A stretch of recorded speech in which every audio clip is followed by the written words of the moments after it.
What up world, it's BK here, and I'm trying to get back into game development, and in this video we're going to kick off a series where we make a game, and let me tell you about it. So it's August now, and I've started working on Hyper Fighter again, which is awesome. Check out Dee. Oh. So I've always wanted to make a game, if anybody's ever played Mortal Kombat or NBA Jam,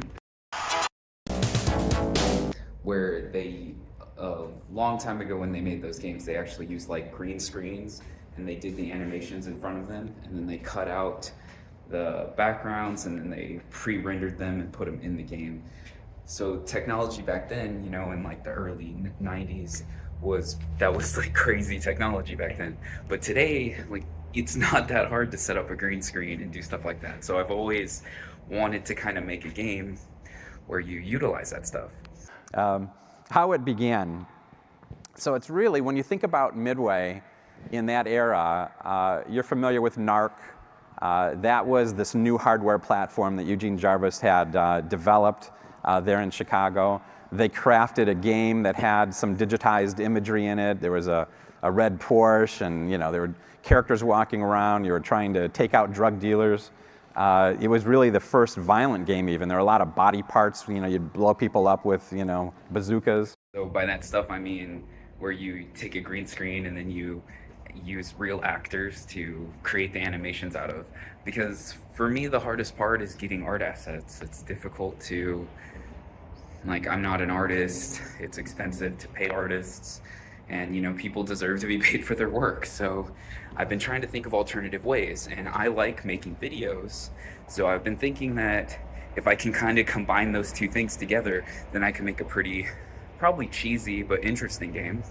So the idea is that if you've ever played House of the Dead,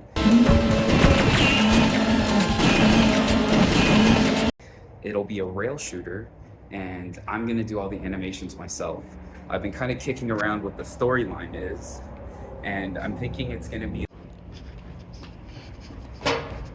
So the basic story idea is that we're running the After Earth Arcade Exorcism service.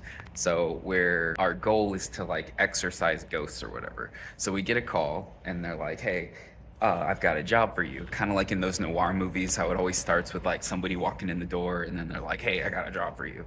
So it's like that. So then BK goes to exorcise this ghost and then gets cursed. So then every night they go to sleep and then they enter basically the level. So if you've ever played House of the Dead or Time Crisis,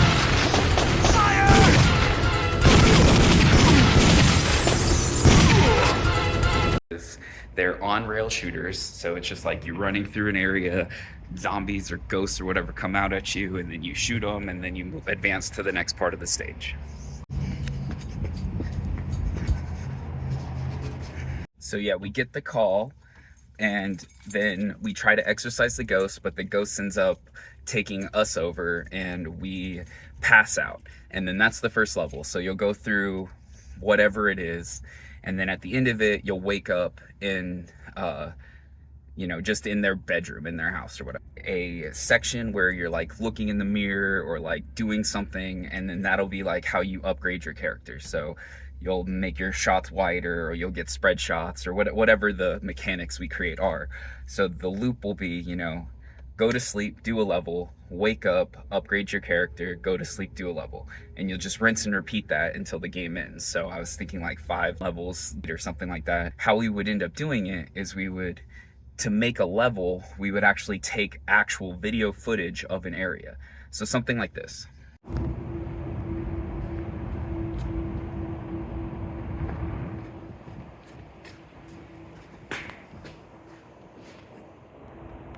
And then so each section we're pausing on would be like when you're shooting zombies. Okay, so I just wanted to kind of give you an example of what I was talking about. So this is just like a quick rough example. So we took that image, this one we kind of erased from, so we could take like this area here, and just as an example. Okay, so then all we're left with is the guardrail and kind of like the... Okay, so then we can select this white space.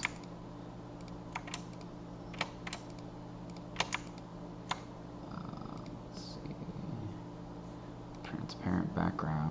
Yeah, okay, so now we have, see this gray area here in the hallway. So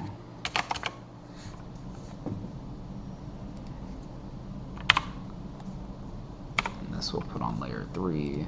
And you can imagine that the square is like the zombie, so it can like, now we can layer it between the pillar, so it can pop out of the pillar and, you know, or come through this hallway, and then as it gets closer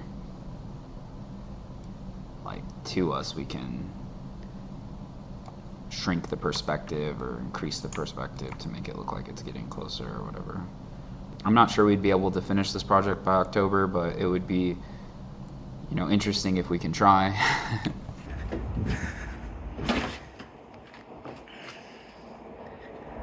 And then, you know, you'll kind of slowly advance up the hallway, and then the movement sections are like you've cleared that area. And then it might be like, go left, go right. And so if you go left, it's like, doo, doo, doo. You know? That's kind of the idea.